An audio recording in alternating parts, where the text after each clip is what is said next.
You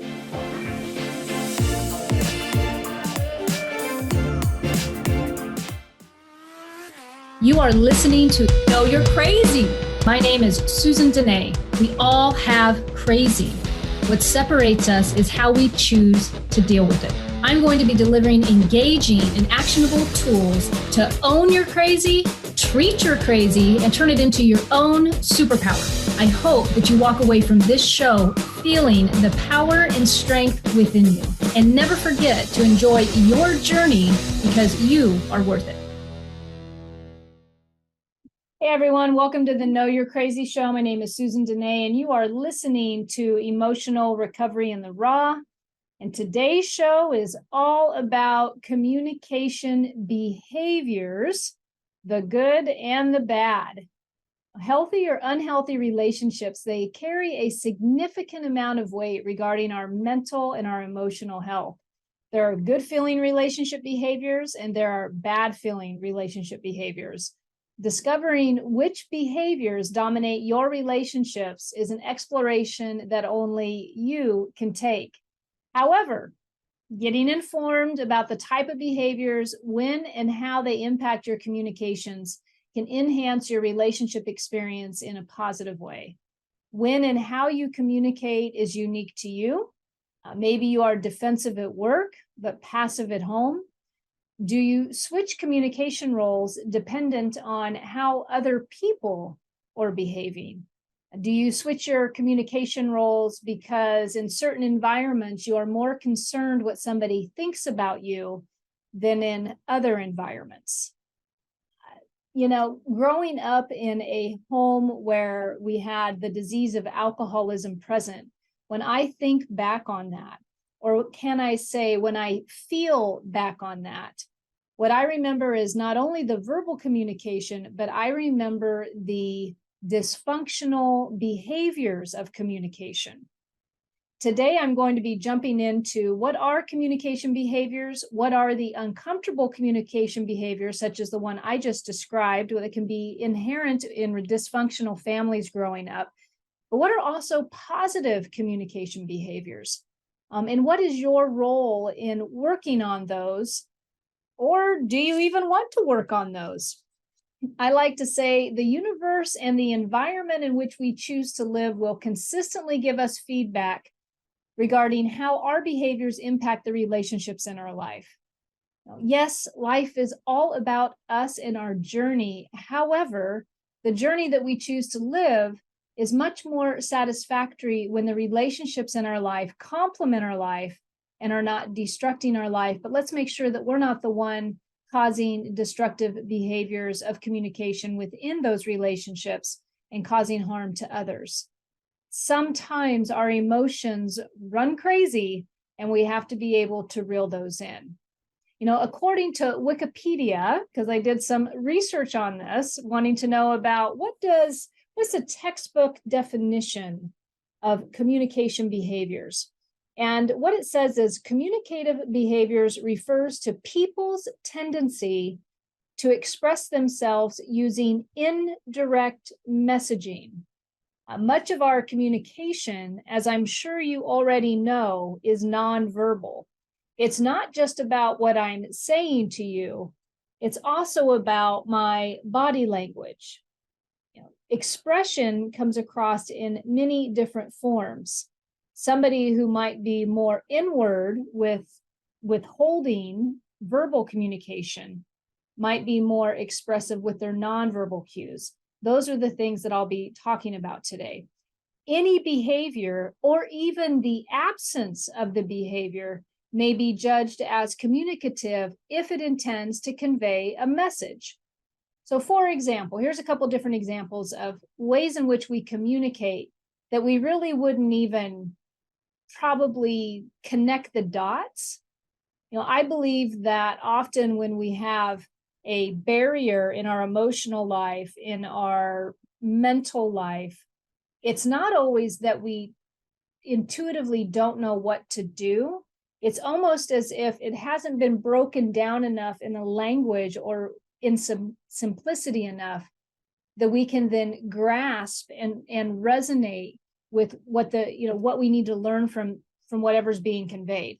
And so when I think about different ways in which we express ourselves, essentially communicating in nonverbal ways, I find it kind of interesting. But there's like easy stuff like hairstyle. Here's hairstyle for you. What do you think somebody would be saying if suddenly they show up with a shaved head, as once one of my kids did, and they're female? I'm just going to go with female. What is a message that could be conveyed? Perhaps I'm not going to conform to the norms of society. Maybe I'm stepping out. I'm being willing to try something off the wall, in most people's opinions. Freedom, all kinds of different things. I had someone mention to me one time that they shaved their head whenever they were going through a life transformation. It was a way to cleanse old energy and let go. I personally get scared of shaving my head. I've thought about it though. What about a particular clothing style? What about those that you see that are expressing themselves in ways that you would just like, there's no way I could ever do that? What is the message they are conveying? My husband and I recently had the opportunity to go to Folk Life in Seattle, and I absolutely loved it because it reminded me one of the reasons why I love living in the Puget Sound and living in the Seattle area, because there is an essence of freedom in people being able to express authentically who they are without judgment. I mean, I'm not saying that you're not, you won't always find judgment, but for the most part, there's an opportunity to express yourself and be who you are. And we saw all kinds of dressing up and dressing down, may I say, going on at the Folk Life Festival this year. But it was such a fantastic reminder of the freedom that we get sometimes to express ourselves. And usually we're only withholding the expression or withholding our communication when we're in fear of being judged. May I not go off on that tangent too much more? Another thing that we might consider a way of communicating who we are. I mean, isn't that essentially what we're trying to do with our nonverbal cues? What about the car you drive? What is the car that you drive conveying to the world around you? You may not even think about these things, but everything around you and things that you're doing, they are conveying a communication to the outside world. Your intention may not be like, hey, I'm going to go buy this car and I hope it sends this message to the world. That may not be it at all. But your car will say a lot about you. How old the car is, how shiny the car is, how clean the car is, how not clean the car is. Think about what your items in your life actually are communicating to those around you. One of the things that's interesting in how we choose to communicate non-verbally is that it's unique and individual to each one of us. What form of expression we choose to take in order to have a voice or in order to influence somebody may be different for all of us. And so the other thing is that when that communication is different for each of us, what stimulates the communication or the behavior will also be different. I mentioned in the beginning of the show, certain behaviors being raised in an alcoholic home were to somebody coming from the outside that maybe didn't come from that level of impact or that level of negativity within the home might have viewed this as off the wall. But because of the behaviors and how they felt growing up in that environment, later on down the road, what I got to discover was the different stimulus or the different triggers that may happen within my environment that may set off a nonverbal communication. Because being a child of an alcoholic, and I'm sure there's all kinds of different people that suffer from different things growing up. I'm just going with my background because that's all my experiences intimately within. Avoidance would be a big one. If I just avoid and I don't address and I hope and wish that this goes away, or I inner counsel myself to the point where I've now decided that I don't even have a problem because the risk of expressing would be the risk of rejection.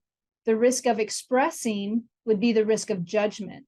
And so these are types. So how would I do that? What would my behaviors within that type of communication would be? Well, it would be the behavior of avoidance. Leave the room, act as if nothing's going on, disappear, right? So I'm going to talk about a few more things in which the way in which we communicate. And I'm going to talk about both verbal and nonverbal, because there's quite a list here. I'm going to keep it short as possible. Regarding verbal, the use of imperatives how you speak, whether it's everything's essential or you make a direct command.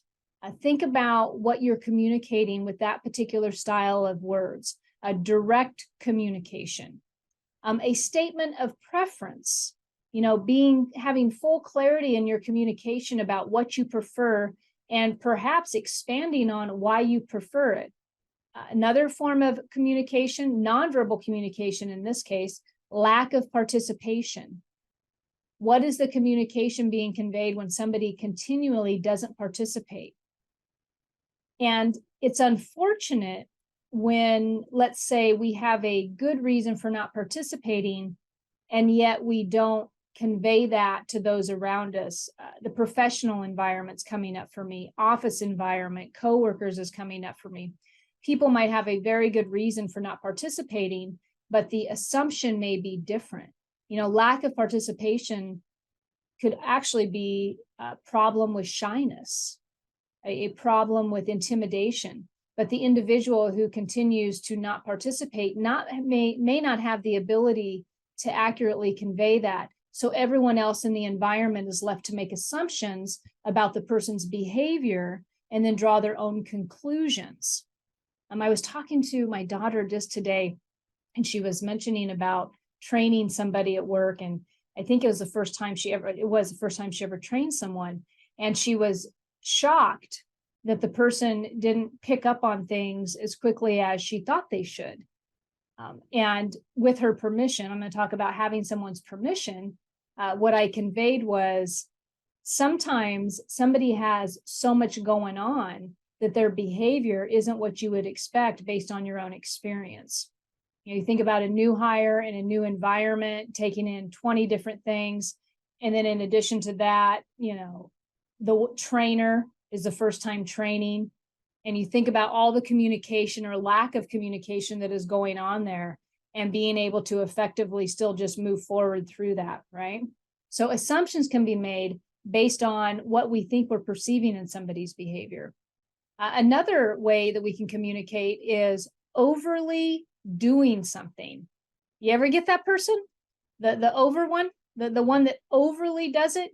The opposite of lack of participation, they're the over participator. You can't get them to sit down.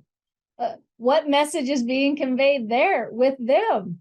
I don't know, Mr. or Mrs. Helpful, right? Like it's all fine and dandy unless you're wanting to turn it participating. What is the communication that's being conveyed there? I must have a say in something, or I must participate in something. Sometimes it's just good effort, or maybe they have a fear that no one else is going to participate, so they jump in the ring first. So another example of way our behaviors are communicating to those around us. Here's one. Isolation when you are home, but there are other people in the home with you. Classic teenager stuff. I'm going to shut my door and not communicate with you from about the age of 14, 15, about 17 and a half. And then about 18, I'm going to come back out of my room and say hello. But there's an isolation going on. Now, that might be teenage behavior that I make light of today, but what about when an adult is doing it? What about when an adult is disappearing on the family and not participating routinely in the evening activities with everyone? What is that conveying as far as communication? How is that isolation from everybody else in the household? How is that feeling on the rest of the family? What are they left to wonder? How are you? Why have you disappeared? What are you doing? It'd be nice if they would join us. We miss them. We wish they were, down here for dinner. So we think about our behaviors and how we're communicating or not communicating. And sometimes we've missed the point that we are impacting those around us. We are impacting those around us. And so for today's show, I'm going to go to break. And when I come back, I'm going to start diving into the good and the bad of the behaviors, different things that you can look at, not only for you and how you're showing up, because I'm going to go there today with you. I am, because it's about self-discovery, because at the end of the day, the only person that you're in control of is you. And I will add to that, having more understanding or more clarity about potentially how other people's behaviors, how they might be a reason for those, kind of like when I'm describing my upbringing, just to kind of provide some sense of understanding when we don't have understanding, so that we cannot take another person's behaviors personal. I will add to that, it's a way that we can give grace to somebody else when we have a little bit more knowledge behind it, a little bit more perspective is all. All right, so we're going to go to break, and I will be back shortly, and we will be diving into communication behaviors, the good and the bad of it. Be back shortly.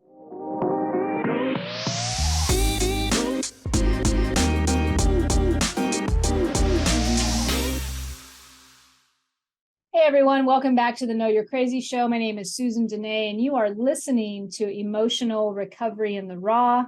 Today's topic, communication behaviors, the good and the bad of it. If you join me for the first part of the show, I was simply giving examples of different types of communication behaviors, both verbal and nonverbal, especially right before we went to break. Understanding our own behaviors and how we communicate. I gave some feedback on even how you dress and how you do your hair and what you drive is communicating to the world something about you. All of us within us, I believe, are creative beings. We are looking for a way to express. We are expressing ourselves all over the place. And sometimes we don't even realize we're doing it. But what happens when that expression or that inability to become intimate with our emotional frustrations, or even our intimacy with joyful experiences within our relationships? What happens when we don't know how to do that, or we become blind to how we show up in those relationships? We might think we know. Are you one of those? Like, you think you know how you show up. I think I know how I show up. Then, right when I get a little hoity-toity about knowing, the universe has its way, or the relationships in my life have a way of delivering some feedback to me, where I might have to look at a few things of my behavior and how I'm communicating and impacting those around me may not be as ideal as I thought. Before I went to break, I covered a few different ways in which we communicate, both verbal and nonverbal. I mentioned the use of imperatives, being very direct communicators, making things with a statement. I mentioned someone who can communicate with a statement of preference, being very, once again, clarity around what they prefer. Nonverbal communications might be lack of participation, literally not including ourselves or not stepping up and participating. I was mentioning the professional environment, what that can be conveying to your coworkers. Overly doing something, what that conveys to those around you, not being able to not participate. Are you the overdoer? What is that behavior signaling to those around you? And that's kind of where I'm going to take this next segment as I go into the impact of behaviors and how we're affecting those around us. There's the person, and then there's the behavior. Like, I can love my family, and let's just say I can love my spouse, but I can be really frustrated by this one particular behavior. And have I addressed the behavior, or have I verbally shamed or expressed some type of disappointment where the spouse may think that they are a bad person, but it's really me trying to address the behavior. I just haven't quite understood how to do that yet. That is why I'm doing the show today. An individual's behavior style significantly affects how they verbally or non-verbally communicate with those around you.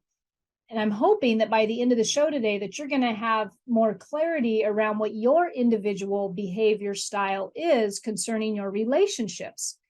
Discovering what that behavioral style is does require high levels of self-awareness and an ability to be honest with oneself. You've heard me say this many, many times. Sometimes we think we're being honest with ourselves, but until we have developed the courage to ask for somebody's feedback, we might be misguided. If you are someone in your life, within your life, it has been a while since you've reached out and talked to somebody about anything that you've got going on, then you must ask yourself, I wonder if my self-accuracy, if my self-perception is accurate about the way I've been showing up. If you are somebody who's been I will say suffering, because anything less than joy has a certain level of suffering that goes along with it. I'm not talking about, I don't know, I hate to get into pinpointing different levels of suffering, but you know what I mean? Like, I'm here to experience joy and happiness. And whenever I'm not in complete joy and happiness, there's probably a little bit of suffering going on, maybe just a little bit of uncomfortableness going on. I mean, I have to be willing to admit that to myself. So if I've had any of that going on, or if life has handed you a buttload of problems all within a short span of time, or maybe even a long span of time, and you've never bounced anything off of anyone, I highly encourage you to find that person, and the person who can do their best to have an unbiased feedback to you to help you unload some of that so you can gain new perceptions, because until we gain a new perception, our behaviors will stay the same. Until we open up enough to get feedback, what stimulates some of our behaviors really has a harder time finding solution to it. What are some different behaviors that we might experience? How do our stimulus differ? Let's just say you're at home and you're living, or maybe even working. You know, one behavior may be somebody who's super tidy and everything's in place, and another behavior may be everything's a mess, and this is the way, this is the way I work, or this is the way I live. Both of those behaviors are going to be communicating something. And so you are ultimately responsible for the behaviors that you're communicating. Another way of communicating within different styles, let's say it's in relationship. What are you conveying to your relationships with your boundaries? Are you doing behavioral boundaries, which is simply I'm minimizing my communication with somebody. I'm not sending as many text messages to this person. I'm not picking up the phone as many times as I normally would with this person. Or are you verbally setting boundaries with individuals and allowing them to know what you're going to do and why you're going to do it? And what is your style? How are you with your behaviors around this? I remember, as I use my past as an example, different behaviors growing up in my home. My mom had this way of rolling her eyes and then making this sound. I don't even think I can do it on air. It's like and it was like, as soon as you heard the sound, you knew mom was disappointed. And you knew like the energy in the room kind of felt heavy and everything was off, or she'd roll her eyes and you knew she wouldn't come right out and say something to you. She would just kind of convey in her way that there was disappointment, irritation, anger going on, and growing up around that. And I will also say, if you're an adult who has some of this going on, we're going to be diving into the different behavior patterns here in a minute. But imagine the people who are around that type of behavior, what they are left once again to try to put the pieces to the puzzle together to find out, did I do something to cause that behavior? Is there something I can change in the environment so they don't feel frustrated? Where do I need to move me? Where does my behavior, how do I need to act in order to stop that? A lot of us grew up with that. You might be working with that right now. You might have a coworker who's good at temper tantrums, but not conveying their frustration because they've yet to become skilled, is what I will say, in connecting the dots with their behavior or learning how to channel frustration so that it doesn't take it out on the rest of the relationships around them. So anyway, this was another behavior I wrote down on my notes. My dog, Apollo, my little Yorkie, we call it, he's got torture by bark. He will stand in a particular area and just randomly bark, but he won't stop. I think, God, you think about animals and their behaviors. What are they trying to convey? But, do you have, somebody in your world who's a nonstop barker, but they don't do it all the time, just enough that it's irritating? That might be one that comes up for you. All right. So I'm going to get down to it now. What is the bad of it? When I was doing the research for the show and I was looking into communication behaviors and I was looking up different things, whenever the word behavior comes up, the research, the blogs, all of it goes back to negativity. I mean, it's kind of funny. And when I list out these behaviors for you, these different styles of behavior, there's like one positive out of the 4 behaviors. So as I go through what's the bad of it, when we come back after, I'll probably skip this next break, but as we come back to the second break, I'll be talking about the positive side of this, because it really does come into, a little bit heavy on the negative behavior side on this. But here we go. So there's 4 highlighted communication behaviors. The first highlighted communication behavior is aggressive. You have an aggressive behavior when it comes to communicating. Now, remember, I'm doing the show today, doing my best to focus on the non-verbal aggressive behaviors, because I think the verbal aggressive behaviors are we all probably have a pretty good common sense around that, right? But I'm going to talk about the aggressive behaviors. An aggressive communicator engages in personal attacks and put downs. They use intimidation to get their own needs met. Nonverbal behaviors when it comes to aggression is going to be frowning, critical glares, rigid posture, loud voice, fast speech, standing over others, slamming doors. Aggressive behavior. I have to admit, when I do a show and I talk about the emotional reactions that we go through, and I keep it simple between the doormat and the bulldozer, I come from bulldozer land. That was my learning. That's like my baseline in the past. I believe we all have a baseline, and then we all have a little bit of everything in it. When I looked at this definition of aggressive, I thought, I come from aggressive, and then I moved into these other you'll see these other ones that I talk about, but there's usually a core, that initial emotional response. Are you an aggressive behavioral person? And how often does it come up for you? How many doors did you slam this week or this last month? How many times did you give somebody the look of intimidation to convey something to them? How many times did you bring some type of intimidating posture to the conversation? Not a positive posture, but kind of a rigid, tense posture. Do you convey aggressiveness in your behaviors? When you become frustrated, are you easy to be around?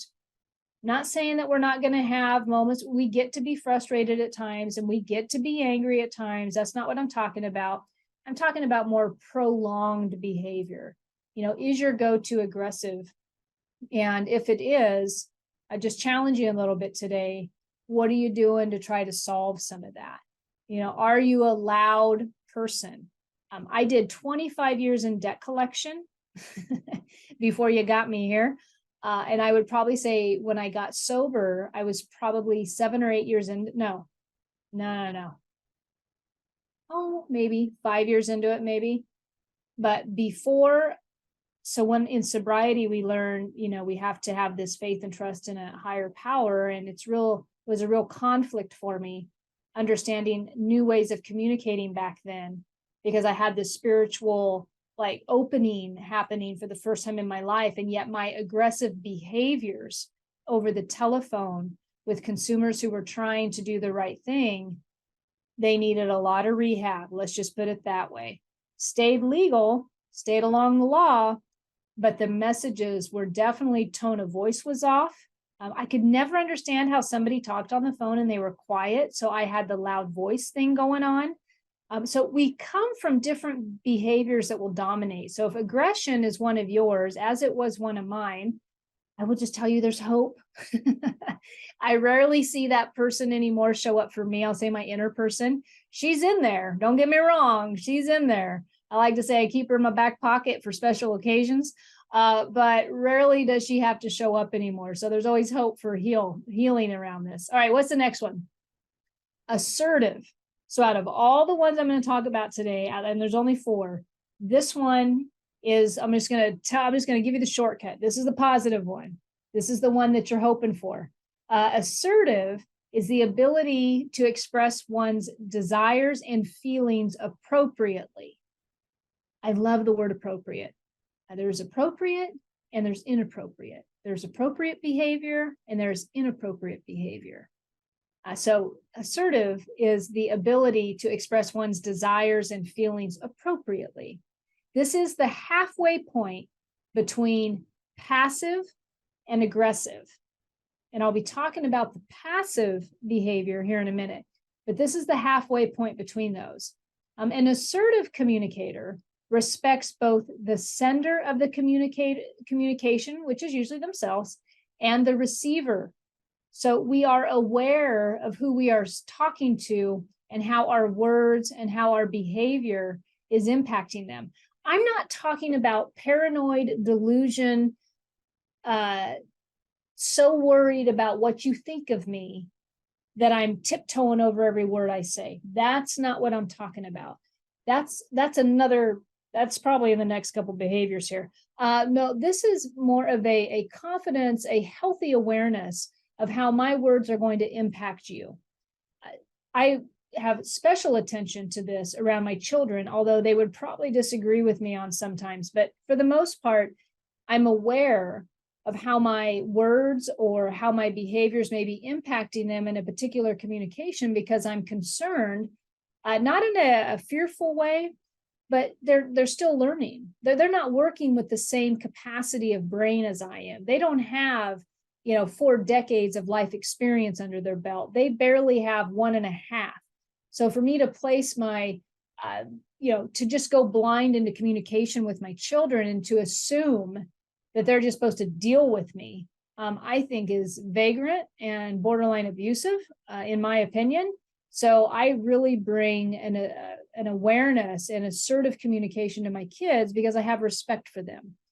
Same thing could be talked about if you're training others, if you're a trainer at work or you're a leader. Hopefully your behavior is assertive where it's healthy, appropriate communication about what you're needing in regards to the business. And so therefore you have a healthy impact on your employees, one of inspiration and influence versus one of resentment and hurt feelings. An assertive communicator respects both the sender and the receiver, the rights and opinions without being argumentative. An assertive communicator respects the rights and the opinions of the person who's listening without being argumentative. That's assertive. Okay. I got 2 more to go here, so hang in with, because you think about that. Have you ever communicated with somebody who becomes very aggressive with you just in expressing an opinion, or they become righteous and opinionated? Oh my God, politics are flashing through my head going through COVID, right? Like, what is that all about? But an assertive communicator understands and respects it. The assertive behavior is the least used out of all the behaviors I'm going to cover today. Remember, I said it was the most positive. This is like the goal behavior. It's the least used. Nonverbal behaviors of an assertive communicator: open and receptive body language, upright posture, relaxed movements, clear tone of voice, and appropriate eye contact. Appropriate eye contact. Okay, so that's assertive. And I'm gonna come back up to assertive when I get into the good of it. Okay, here's one more behavior for us. Passive. A passive communicator or a passive behavior involves not expressing one's thoughts or feelings and putting their needs last in an attempt to make others happy. Remember what I said, I'd probably be coming back to that whole, I'm going to overly analyze everything that comes out of my mouth for fear of it's going to hurt your feelings. I have a supernova awareness to the point of not authentically being myself because my fear of what you think of me is so important. Like it's actually a form of low self-esteem. But it involves, so let me read it again. Passive behavior involves not expressing one's thoughts or feelings because they're putting their needs last in an attempt to make others happy. Passive people internalize their discomfort to avoid conflict and to be liked by others. passive behaviors, someone who has a passive behavior internalizes their discomfort to avoid conflict, where the worry is to be like others. I remember at a time, different, mentoring and working with women in recovery for so many years, there's like weird seasons to that where I'd be, maybe a dozen or so women working with me, and they all check in at different times or doing whatever they're doing. And there's like seasons of experience. It'd be kind of funny. Like suddenly I'd be talking all the time about, really at the root of that is just a desire to be liked. At the root of giving in, at the root of, going along with something when I really don't want to, at the root of an inability to self-advocate, comes down to the fear of not being liked. It really was that simple. Many, many times when I would be working with women, and sometimes they would agree with me and sometimes they wouldn't. But by the time we got done talking, I would try to do my best to make it clear that a lot of our fear, especially if we have passive behavior, is simply we're fearful that somebody's not going to like us. Have you ever withheld for fear of it may not land right? Passive behavior, I would also say, is manipulative. Now you might think, well, passive behavior, manipulative, you might think a more of aggressive type hit, right? But think about it. If I'm always withholding my authentic opinions, and I'm always withholding how I truly feel, maybe it's because I want you to like me, but aren't I actually trying to affect the outcome of this conversation to really fit the mold so I feel better? Isn't that really what I'm doing? When I withhold, when I authentically don't show up as myself, when I don't authentically self-advocate for myself, I am manipulating a conversation, either out of fear that somebody's going to find out who I really am, out of fear that they're not going to like me, out of fear that they may not do what I want them to do. And that's all about me feeling better for me. Doesn't mean that that's going to work for me long term. But in the moment, when we withhold our authentic self, we do ourselves such a disservice. One, because we don't authentically honor and get to express our God-given self, our higher power-given self, whatever you want to say. But we're also affecting the other person. We're robbing them of opportunity to truly appreciate who we are. Yeah, I feel bad kind of for the passive folks. And I've been passive. This is another thing. When I was talking about, they all kind of go on their own. So I have been very passive professionally when working within a company. Very passive. So much on the line. Income, reputation, judgment, ego, sometimes inward self-destructive ego, sometimes outward run into extremes ego, whatever. But passive is one of the ways that I got through it. Just withholding, not expressing. And unfortunately, I would love to blame my superiors for causing that environment. But at the end of the day, it's mine to learn from, it's mine to change, regardless of what others do. So what are some of the nonverbal behaviors of a passive individual? A very soft voice. When they speak hesitantly. They make themselves very small. You don't even know they're in the room. They are not the lack of participation, right?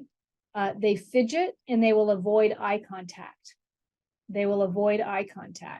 So that's a passive behavior within communication. All right, what's the next one? This next one, I think I did a whole show on in the past. Passive aggressive behaviors. Oh, I bet you're all thinking to yourself, I know one of them. Yep, passive aggressive. Incorporates both passive and aggressive communication. So this is the in-between of passive and aggressive styles. Individuals appear passive, but act out their anger indirectly. I used to joke about one of my kids way back, this was many years ago. And I used to say, you got to watch out for that one. They might piss on your toothbrush. You got to be careful. When they're not expressing their frustration or they're not coming to you telling you the whole story, and you sense some type of anger, like, you're passive aggressive. I mean, aggressive is the right word. Passive aggressive. The show that I did on passive aggressiveness talked about passive aggressive feels like somebody is shaming you. The feeling is shame. Like I did something wrong, but I don't quite know what I did wrong because you're not telling me. Because a passive person doesn't express verbally. It's their actions and their behavior that's aggressive, right? So people who do this usually feel powerless, resentful, and they feel stuck. They feel stuck. They're stuck between maybe what somebody's not doing, so therefore their life isn't going to matter anyway. They feel stuck that they have no choice. This is my life, right? I mean, there's all these things, okay? Nonverbal behaviors of a passive aggressive person.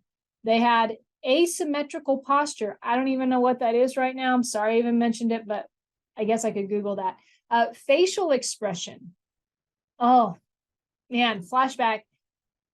You ever been with a passive aggressive person with that face they get? I mean, a face talks, millions of miles. Like, something's going on there. That look. It says that they are jerky and quick gestures. Their verbal behaviors. I went a little bit more into the passive aggressive because I think passive aggressive behaviors, now this is a total guess on my side. I would argue, and then I'd have to find some research to back and support this argument, that I believe passive aggressive behaviors harm more intimate relationships and parental-child relationships than anything. Aggressive behavior in my thought process would be more almost bordering on the abuse side, but passive aggressive comes across almost as if somebody's giving themselves permission to be aggressive by being passive. And it leaves the person, as I stated before, in a state of feeling ashamed of themselves or not having clarity on what's going on, or why are you mad? Or it leaves this tension in the air.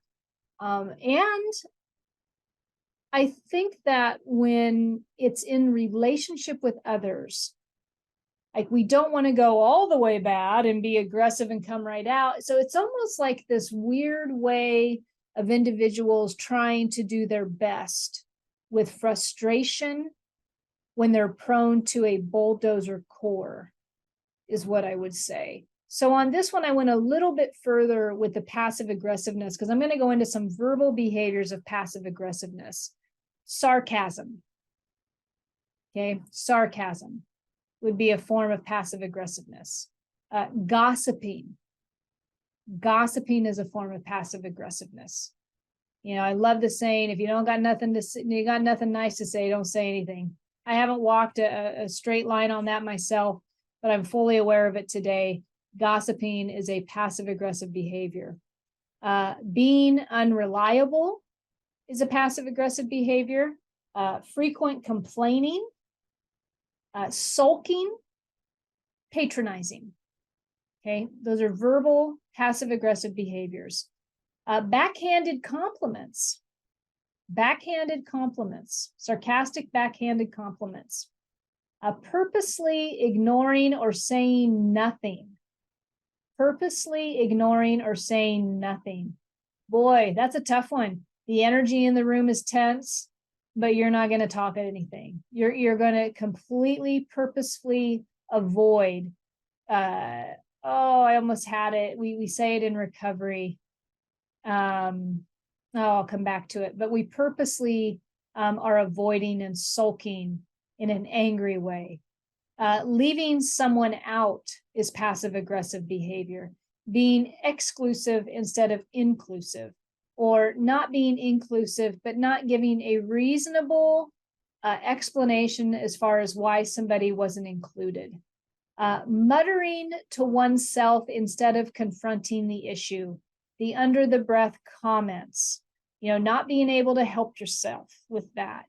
We think we're doing better by muttering, but the muttering is saying something to those around you that you are disappointed in something they're not doing right, and you're not going to confront it straight on for, and I get that that's that whole, I think I'm doing better by not confronting it straight on, but maybe I'm still doing as much damage by muttering it under my breath and making people worry without giving them any communication around my behavior. Hopefully that's making sense. The other thing with passive aggressive behavior is it leaves others confused, angry, and hurt. We hurt people's feelings when we're passive aggressive. We hurt people's feelings when we're passive aggressive. And then like I already said, I like to say that passive aggressive behavior shames you. It's insinuated that you're pissing me off, but I won't tell you that. But my behavior indicates I am disappointed in you. Ugh, doesn't it feel icky? Doesn't passive aggressiveness just feel icky? Okay, so having said that, now that I've got those out of the way, when I come back from break, we're going to see what is the good of it. So we've got what is the bad of it. We've got some understanding about what communicative behaviors are, how they're unique to each of us.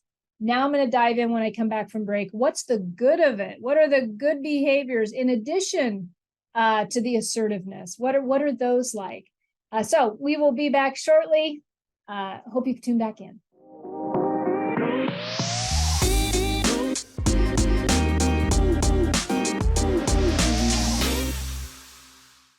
Hey everyone, welcome back to the Know You're Crazy talk show. My name is Susan Denee, and you are listening to Emotional Recovery in the Raw.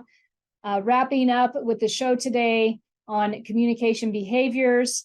If you've been joining me for the first almost whole show of 45, 50 minutes, then you are aware that I've been talking about the different unique behaviors that we can inherit, perhaps from our past, we picked up along the way. Perhaps we're in a habitual way of showing up in our family, in our intimate relationships. Understanding how to identify those behaviors sometimes goes a long way in changing the behaviors. I've talked about different examples of verbal and nonverbal behaviors, kind of leaning on the nonverbal behaviors, who's slamming doors in the house, who's temper tantrum but not saying anything, who's not participating. What are the nonverbal behaviors that we're conveying to the relationships in our life? Because we communicate a lot, not just verbally, but nonverbally, what are we saying to the relationships in our life? And then before I went to break, I went through the 4 highlighted communication behaviors, being aggressiveness. An aggressive communicator engages in different types of, aggressive behaviors, personal attacks, put downs. They use intimidation to get their way. Passive communicators involves not expressing one's thoughts or feelings and putting their needs last in an attempt to make others happy. Passive aggressive, spent some time on the passive aggressive behavior, which just simply is the in-between of passive and aggressive, but they appear passive, but their anger is indirect. In my opinion, passive aggressive behavior is probably the most dominant in most relationships, in my opinion. I think that we've come a long way from, I think there's been enough talk and enough understanding, maybe, I could be completely wrong about this, where people maybe aren't as aggressive as they used to be, but they might be using passive aggressiveness as a license to still behave inappropriately. And then the last one was assertiveness, the ability to, and this is the one that we're all shooting for, by the way, the ability to appropriately express one's desires and feelings, the halfway point between passive and aggressive. An assertive communicator respects both the sender and the receiver's rights and opinions without being argumentative, and I will add, or emotionally damaging. It's an appropriate way to communicate. Now, so what is the good of it? What are the positive behaviors that we can be bringing to our relationships? Effective communication or positive behavior communication, you pick. Do you want to call this effective communication or positive behavior communication? I don't care. But one of the behaviors that is positive to put in your relationship is engaged listening. When you're pausing to understand the emotions of whoever is sharing, and then what they're attempting to convey, instead of worrying about what you're going to say. I do a whole workshop on defensive listening. But that's what this category is: engaged listening, being able to connect, to listen to the person's emotions. What are they trying to say without already preparing your response in your head while they're talking? So engaged listener is one positive behavior. Another one is just being aware of your own body language and what it's conveying. For example, and in fact, I was just doing it. I will often cross my arms and then I remind myself flow of communication to kick in. What's next is, and so what is your body language conveying when you're in communication with somebody else? Is it defensive? Are you making eye contact? How's your tone of voice? Are you fidgeting? Are you looking over here when they're talking to you here? That's also in that workshop, by the way. But anyway, head nod in agreement is a positive behavior when you're in a communicative relationship. You know, when you're talking to somebody or they're sharing and you're just nodding your head in agreement or support that you're hearing them. Like, did you just hear what I say, or are you ignoring me over there? Like, is anybody home? Are you off at work still, or are you present with me right now? And it doesn't mean they have to be present with you, or that you have to be present with them. It's just nice to be able to acknowledge if you're not able to be present with somebody, then tell them that. Have that appropriate, assertive communication with them. Another positive thing to do in communication is smile. Give some smiles, you know. Let somebody know you're receiving them. Let them know that you're hearing them. That is a positive communication behavior. This one I thought was kind of funny, but thumbs up. And, you know, actually, I do that sometimes. Maybe it's an emoji thumbs up. But don't you like giving somebody a thumbs up? Like, yeah, totally agree with that. That's all good stuff. Thumbs up. Energy of acceptance and patience. Being calm with somebody, being patiently listening to them, doing your best not to interrupt, which simply says, let me talk now because I'm done listening to you. I want to get my 2 cents in. Are there opportunities or are there situations where you might have to let somebody know they're talking a little bit too long? Absolutely. But just in general, when listening and communicating with somebody, being patient and making sure that they're done talking before you interrupt.